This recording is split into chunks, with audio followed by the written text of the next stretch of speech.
What's up, you guys? Casey here, and today I am doing a video that's probably going to either get a lot of dislikes or it's just going to be very divided because I'm going to be discussing my own personal defense of The Last of Us Part 2.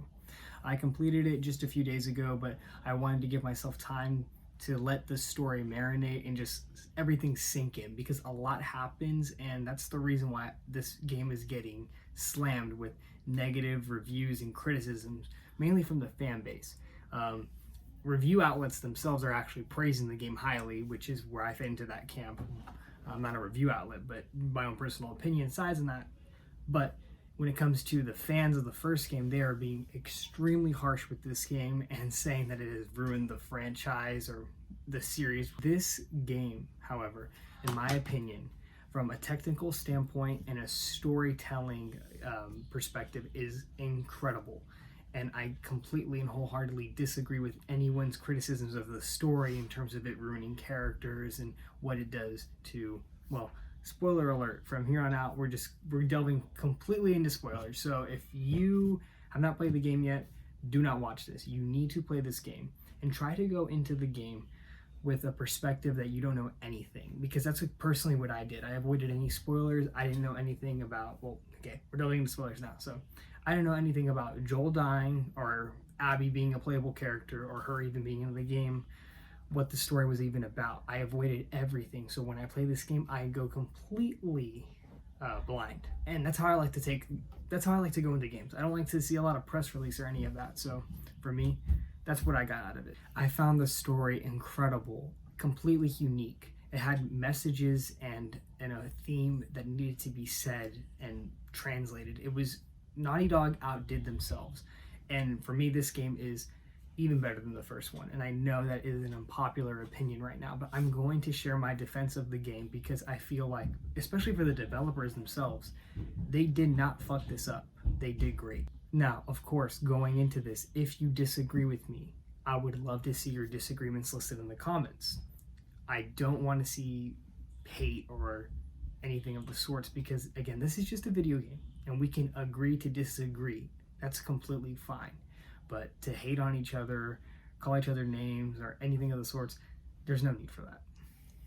I will be doing a review of the game, more onto the gameplay and the technical standpoints and everything, but this is going to be focusing on the story, and this video as a whole is mainly a spoiler talks for my own thoughts on the game's story and addressing the criticism that people are giving them. So let's get right into it. Now, the first thing I will be discussing is the actual criticisms of the game, because that is what needs to be looked over first. Now, number one, the first thing that I want to address is what people are saying in terms of the story not being what Joel and Ellie would have acted like their own personal actions, and this is not what Joel and Ellie would have done. Specifically with Joel walking into the room with Abby and her group of people, not knowing them, that this is zombie apocalypse 101, that not to go with random strangers and just interact with them in a casual manner, that it's idiotic that Joel would ever do that. He knows better. That's out of his character to ever fall into that trap, and it was lazy writing on Naughty Dog's front to just kill him off. I completely disagree. First of all, from an outside perspective, yeah, it might be zombie 101 for us to know that you don't trust strangers. Joel and Tommy were, trapped in that little area that they were in because of the snowstorm, and Abby shows up being attacked by the infected, and they save her. So for them, this is a completely vulnerable girl that they see as someone who needed help in the moment, that she was just coming their way, and she just happened to end up in that situation where they save them. She helps them fight off the infected. You as the player help them fight off the infected playing as Abby, and she mentions that she has a lodge at her group staying at. Well, in that situation, yeah, Joel and Tommy are pretty tired at that point. For them, Abby looks like not a trustworthy character, someone that they trust already, but just somebody that needs help, and they don't see a reason why they can't go her way. So, and especially in that point, we know after being in the game that Joel and Ellie are not on the best terms. The night prior, Ellie has agreed to try to forgive Joel, even though she believes she never can. There's still a lot of animosity between the two, and there's still a lot of love. But in a way, I feel that Joel is kind of looking for somebody to confide in with his fatherly love for an individual. And he sees Abby, not saying that and there was any inclination that Joel was going to try to, be close to Abby, but Joel saw somebody that needed help, especially being a younger girl. Joel saw that as somebody that, he saw no reason not to trust in that various moment that, well, Ellie hates me. I'm looking to do good. Let me help this person out. And ends up following her to the lodge. If you think that's idiotic of Joel, maybe, but in these 4 years, I would argue that Joel has gone soft, not hard. Like, he's not as much of a hard shell character as he was prior. In The Last of Us Part 1, after that 20-year time skip, we know that Joel's been a smuggler working with Tess, and on the exterior, he's a very grumpy character. Even that scene from the first game when Ellie doesn't want to go with Tommy and she mentions Sarah, which Joel tells her, you're walking on some mighty thin ice, not to talk about that at all. And she gives they have one of their best moments together where she tells him, like, everybody in my life has either died or left me, everyone except for you. And Joel still tells her in that moment, you're going with Tommy. Joel, as a character in that time, very hard-headed, very dark in a sense. So much so that he makes the decision he does in the last game. But in this game, I feel like Joel's gone a lot softer. So for him to make the decision to go into the lodge with the stranger that they had just helped, that they believe that at that moment she just stumbled upon them and she needs their help, that she's the vulnerable one, that there's no plan to kill him at that point. Yeah, I see any person making that decision, not thinking about it too much after the fact until you get put into a situation where, boom, you got shotgun to the leg. Also, to say that it's zombie apocalypse 101, that you wouldn't, make that decision, not to trust anybody. From the fact that we know that there's been traders that have come into Jackson, that Joel and Tommy have offered to have them come to Jackson to fuel up before they make their venture back to wherever their actual camp is or hideout. Especially because Joel he mentioned that there's traders that have come in that he's traded for coffee beans before. It's not out of the sorts to meet new people for the residents of Jackson and interact with them, especially so close to Jackson itself. Joel didn't feel vulnerable in that moment because he's like, well, I'm close to our HQ. This girl needs help. We're in a snowstorm. Yeah, I'll just go to the lodge. These characters are not perfect. They're going to make mistakes, and that's one of them that I can perfectly see happening. So yeah, I can definitely see Joel doing that. And I just want to address, killing off Joel does not ruin his character, nor does it ruin the story. The bond between Joel and Ellie is the entire essence of The Last of Us, especially Part 1. Joel being that father figure and Ellie being that daughterly figure. Well, The Last of Us Part 2 still continues that, but it explores themes and different outcomes. We could have gotten a game that just pairs the two up together and they go on adventures. Someone may die, but they're still together, or there's some twists, some turns, maybe some twists, some turns, somebody loses a limb. Maybe they try to hunt down a cure some more. They could have done that story, but it wouldn't have had a message or actually something new to say. What this game does is it takes that bond that has been explored in other video games, between a child and a father or a mother. And it takes that bond and shows you what happens to somebody when they lose each other. When it explores the themes of trauma, revenge, and death, and grief, like how all of that can impact somebody. That bond, when someone's taken out of that equation, what it does to somebody, and it essentially does corrupt Ellie.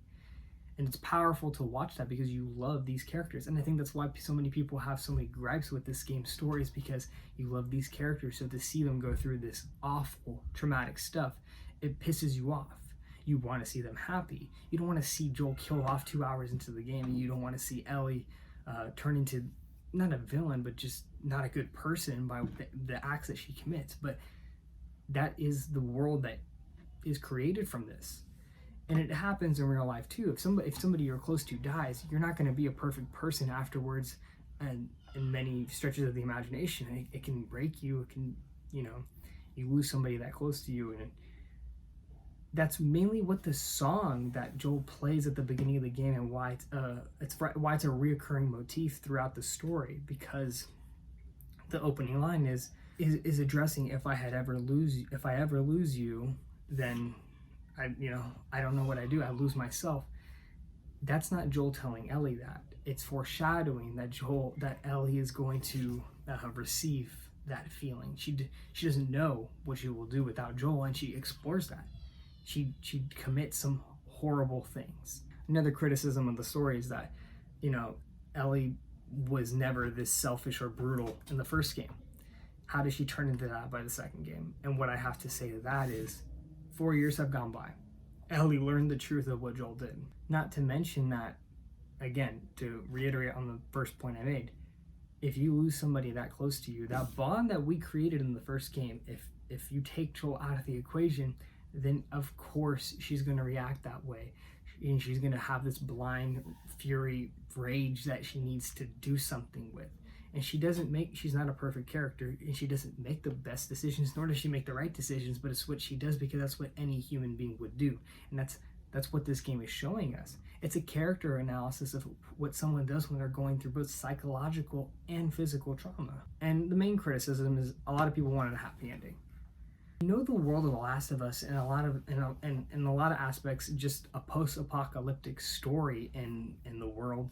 There's not really happy endings.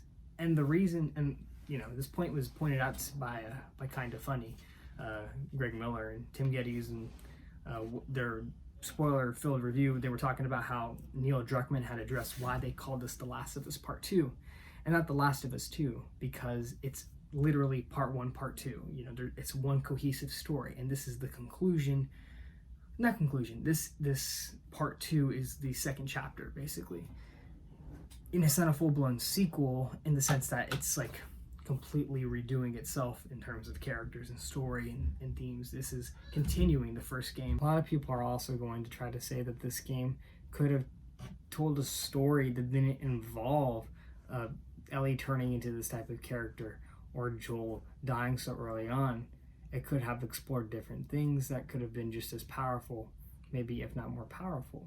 And while I get that point, at the end of the day, this story is what brought out the most emotion out of the player.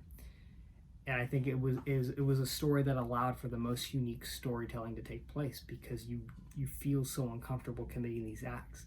And when you're introduced to Abby and the duality between their two storylines intertwining at one point, but how they reflect one another in a lot of ways and how they differ in so many others, that allows a lot of conflict within the player, but it also allows for a story that is very, very unique. Now, the message that the game delivers of trauma, psychological and both physical trauma, revenge, a quest for vengeance, and is revenge really the best solution to a lot of things? Is that what you should do in this circumstance is achieve revenge, or at least set out on a quest for it, and how you deal with death and the grief that comes with it. All of these things, really no other video game has explored them in this way. We have not seen a character endure the type of mental damage that Ellie has gone through in any other game with a main protagonist. And setting out on a quest for revenge, it shows the repercussions of it. I absolutely love how we see that, Abby goes for revenge against Joel for killing her dad. I mean, literally 4 or 5 years pass, and she has been training for it. She's been hunting. She takes every lead. She wants to kill Joel and avenge her dad. You can't really blame her too much, because if it was anybody else, especially if it was Ellie, if her and Ellie's roles were switched, Ellie would have done the same thing. And that's exactly what she essentially does do. And what Joel did was horrible. I've seen some people try to say, we forgive Joel, what he did wasn't that bad. Joel literally killed a doctor for trying to create a cure, and yes, the doctor still held a scalpel in defense. But what Joel was doing in that moment was basically telling all of them, fuck the whole world, I'm keeping this girl for myself. And he kills the doctor. Joel in that moment, yes, he's angry. He could have pushed the doctor, punched the doctor. Yeah, he's holding the scalpel. Look how easily he was able to grab it and shove it into his neck. Joel could have apprehended him, that's a different analysis and a different discussion for another day, but he did kill the doctor. And that, we don't know, a lot of the times in games you kill, and it's a video game, so you don't think about the character's backstory, who might care, but in that moment, you know, Joel killed somebody, and they had a dependent. They had Abby. He had his daughter, that doctor, who is not going to let that go. It's understandable. And getting back to what I said, I love how it intertwines. So Abby goes for revenge against Joel, and she achieves that. And we don't really see Abby too concerned with her actions. She's not like losing too much sleep. She does mention in Seattle Day One, from her standpoint in the second half of the game, she does mention how she's not sleeping really that well, but we don't get the sense that, you know, the way she killed Joel is really haunting her. But it traumatizes Ellie psychologically, and she feels a need to achieve revenge, to get closure and justice for Joel, because she can't sleep and she can't eat. She mentions it multiple times in her journal, and so she sets out on a quest for revenge. Both her and Tommy basically kill the whole group that was in that room during Joel's death, except Abby herself. And Abby then feels a need in that moment, after she sees Owen, Alice, and dead on the floor. She feels a need to achieve revenge for them, and she goes to the theater to get that revenge. She kills Jesse. I think she does believe she ended up killing Tommy, and she leaves. She was going to kill Dina too, but because Lev was there to basically stop her, because, you know, that's a kid watching her murder someone who's pregnant with a baby. She stops. And then Ellie can't let that go. I mean, especially with Joel, she still feels a need to get revenge against Abby, even though Abby got revenge maybe almost twice now. You know, Ellie's still so traumatized and haunted by Joel's death that she needs to go and kill Abby to get that closure and revenge, which is not it doesn't solve anything, but she feels a need to do it. And that's how you see that message of revenge explored, is if you have these two determined characters that are Abby and Ellie, and they're both going at each other for revenge, it doesn't lead to anything, just heartache and heartbreak. If Abby had never tried to go and get revenge against Joel, that whole group of her friends would have never died. And if Ellie never went the second time to go get revenge against Abby, well, first of all, Jesse wouldn't have died the first time, but the second time, Ellie wouldn't have lost her fingers, Ellie wouldn't have lost Dina, and Ellie wouldn't have wasted her time going all the way to Santa Barbara just to let them live, and further, in a way, break herself because she's left alone. I found that very powerful to explore, especially for a video game, because in that medium, you don't see things like this explored too much. And the message of death, it's so dark what it does to somebody.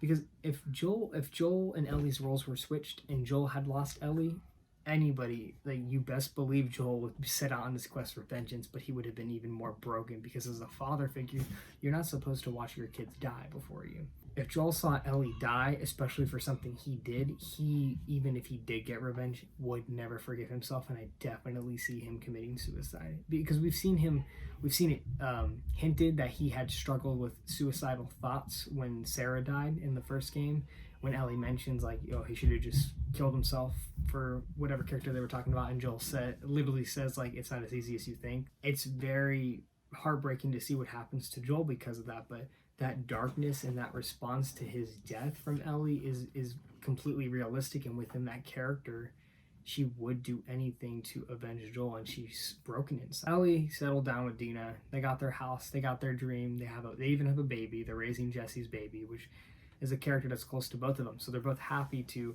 share this baby with each other, but also in memory of Jesse. And they have their farm. Ellie herds sheep.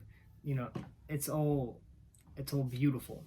And I literally thought the credits were going to roll when Ellie sits down on the tractor with JJ and watches the sunset and just talks to him and does a little panoramic that you can move around in. I thought credits were going to roll right there, music was going to play, and that was the end of the game.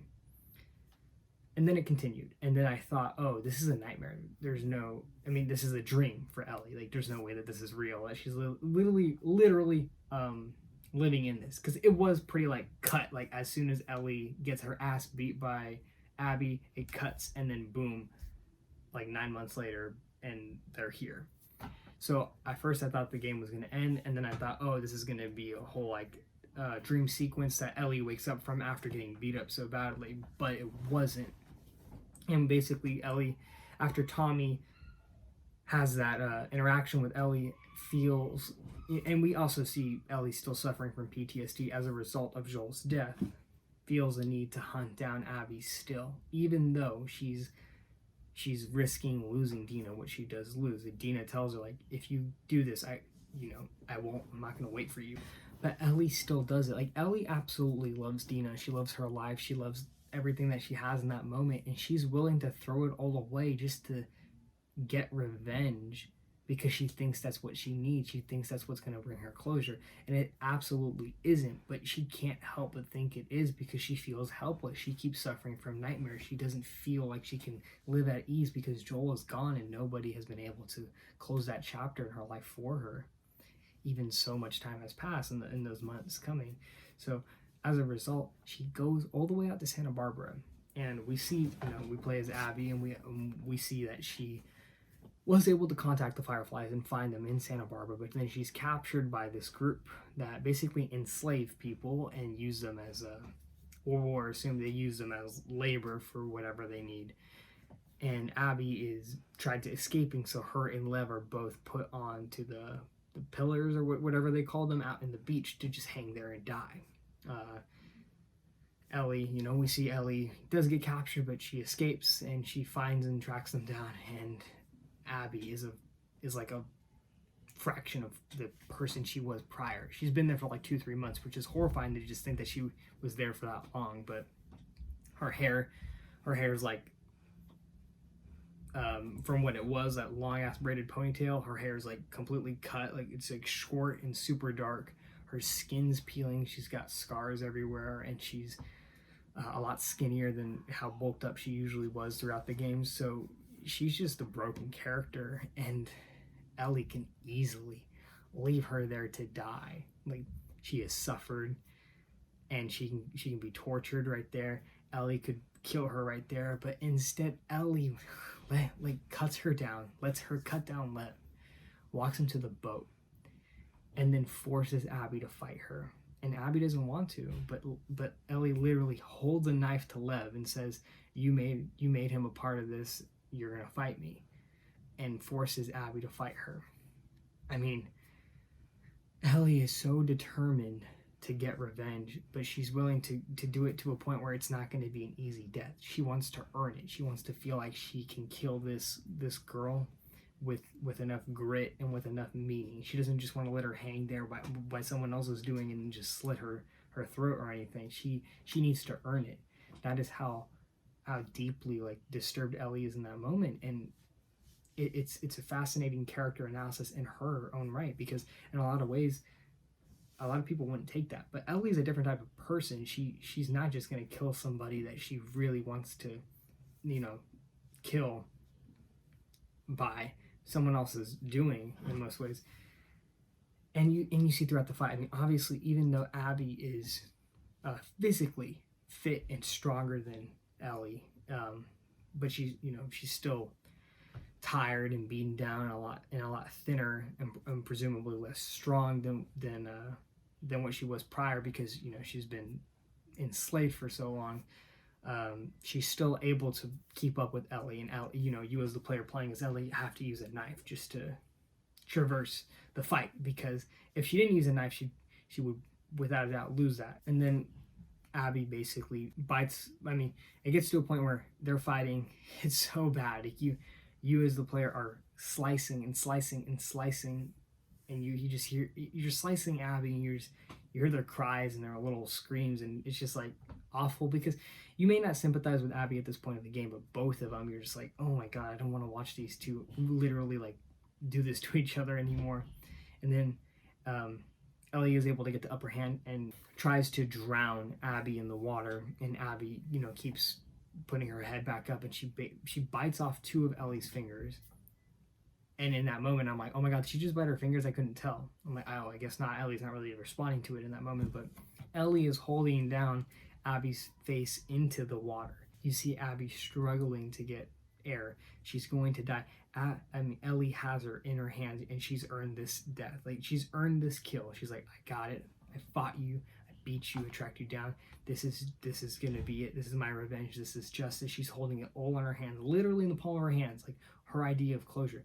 And then she gets that scene of Joel, that little flashback of, like, that little image of Joel, and it basically tells her this isn't gonna solve anything. It's not gonna be closure for you. It's not gonna do anything for you. This isn't what you want. And this girl has to live, and this little boy, this kid needs her to continue. And if you take that away from her, you're doing the same thing that she did to you with Joel. I think that's the biggest message there. Ellie looked at it as, I'm not going to do to you what you did to me, and take away that parental figure. And you can debate whether or not Abby is more of a sisterly or motherly figure to Lev, but they're definitely close. And I think it played a lot. It wasn't just Lev, though. It was mainly Ellie in that moment realized killing you is not going to solve anything, and she lets her go. And that is it between the two of those characters. But mainly that final scene when Ellie goes back to the barn, and she's standing there, and her two fingers are gone. She wanders the house and sees that she literally threw everything away just to go out and try to get closure that she realized wasn't going to solve anything. Everything's gone. Dina's gone. JJ's gone. If you even try to look out the window or around the house, the lambs are gone. Like, everything's gone. And the only thing left is Ellie's, like, artistic creative room with her paintings and her music and her guitar. That's basically Dina's message of, you know what, you wanted to throw this all away for yourself, so I'll leave you your stuff. This is yourself. Everything else is gone. And I presumably she goes back to Jackson. And Ellie doesn't have any dialogue. You know, you can just see it in her face. It's like, wow, she's heartbroken. She lost everything. She threw it all away for something that didn't solve anything. And she picks up the guitar one more time. And you as the player, you're trying to play the chords to the song that Joel teaches her in that first flashback, and she can't play it. And I think that's the most heartbreaking thing, because that song symbolizes what Joel was able to give to her even past his death, is the ability to play music. And that song is a reminder of both Joel and Joel passing on the torch of being able to utilize music as a creative outlet for yourself. And Ellie can't play the song. She can't play guitar anymore. She risked everything, and she lost Joel, and risked everything and lost Jesse. She lost Dina. She lost her little dream life that she had in that moment. She lost her fingers, and she lost the ability to play guitar, which intertwines with her relationship with Joel and the reminder of him and her creative outlet, and probably the only therapeutic thing that she has to, like, let everything out, emotionally speaking. Her worst nightmare came true, and she's completely alone. And this all goes back to what the theme and the message of what the game is trying to say. If you take that bond between Ellie and Joel that's established in the first game, and you break it, and one of the two dies, even if one of them is left living, they're completely corrupt, and they basically lose themselves as a person. Ellie lost herself, and even in the game, by the end of the game, she doesn't have closure, and she's not really complete still. She's lost everything, and she's just left there. And I don't know if we'll get a part 3. In a lot of aspects, I don't want a part 3. In a lot of ways, I do want a part 3. But I think it's very powerful to watch a character that we're so close with destroy themselves just from losing someone so close to them, because it reflects real life. People will lose someone so close to them that they go into such darkness and dark stages that they're not themselves or who they used to be. You know, she can't play guitar and leaves, and the game cuts. And I think that's the best way to leave off that story in itself.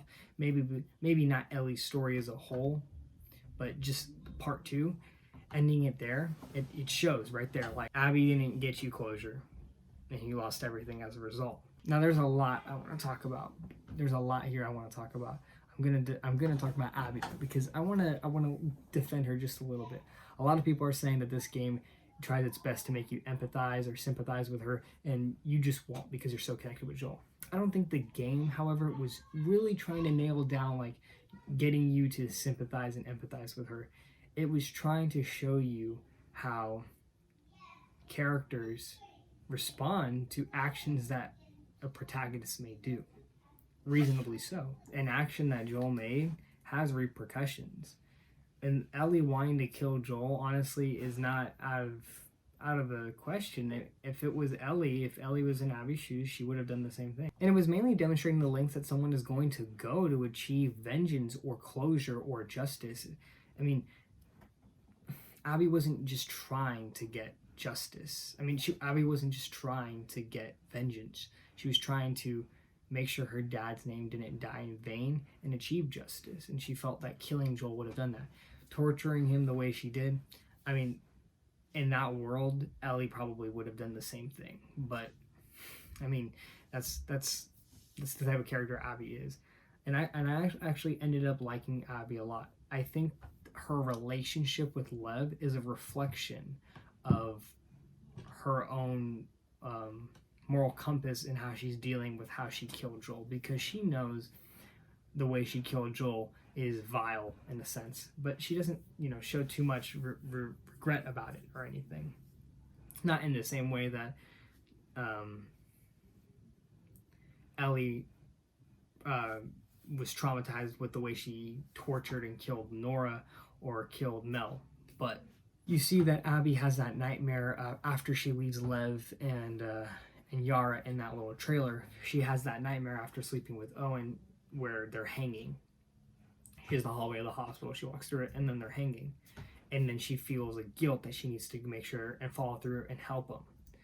And she does everything she can to help him. She takes him all the way back to the aquarium. She goes all the way and faces her fears of heights just to get some damn medical supplies to amputate the arm so Yara can live. And she goes all the way to their island to rescue Lev when he runs off to go talk to his mom. I mean, she goes to great lengths to help these two characters out. And I think it's a reflection to show that she feels guilt in a sense for doing something so dark and evil, and she needs to justify it with some good so she can balance out her own moral compass.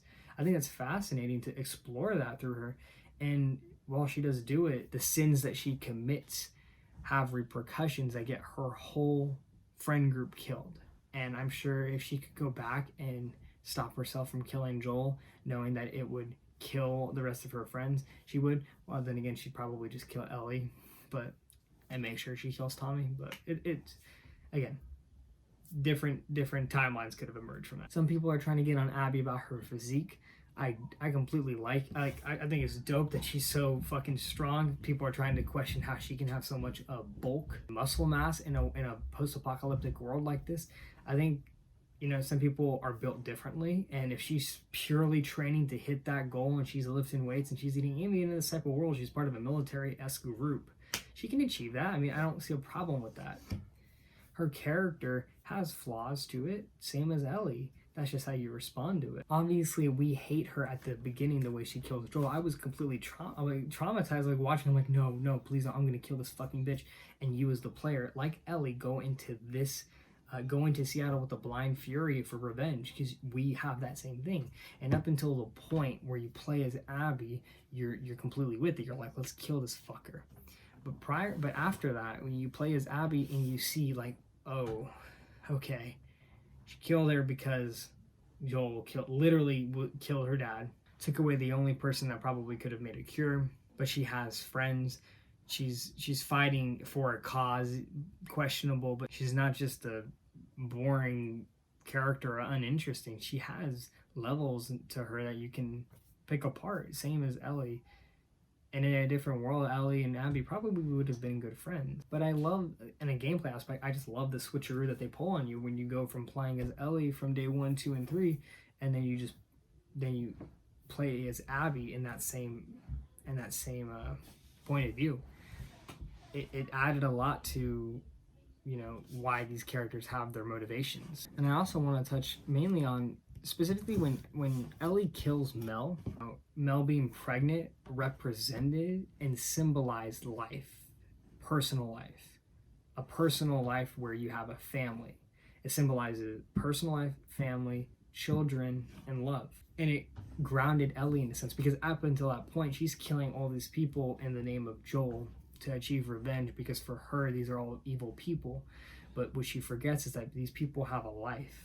And, you know, we see it from Abby's perspective, and that's from that perspective standpoint, the game shows you from Abby's point of view that, you know, everybody here is not just a mindless evil villain. They actually are doing things that they see as good.